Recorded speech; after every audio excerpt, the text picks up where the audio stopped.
An old sickness is making a comeback this winter season. Whooping cough is on the rise. The Chesapeake Health Department says we're actually seeing more whooping cough cases than usual for this time of year.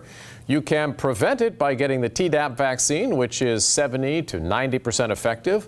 Over at Patient First Medical Center, officials stress prevention so the disease doesn't spread.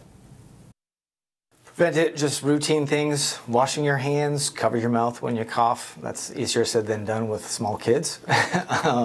But that's really the best way to prevent it. And if you're sick, stay at home. Don't go to work.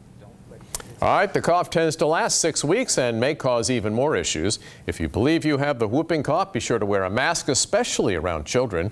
You can get the Tdap vaccine at your local doctor's office.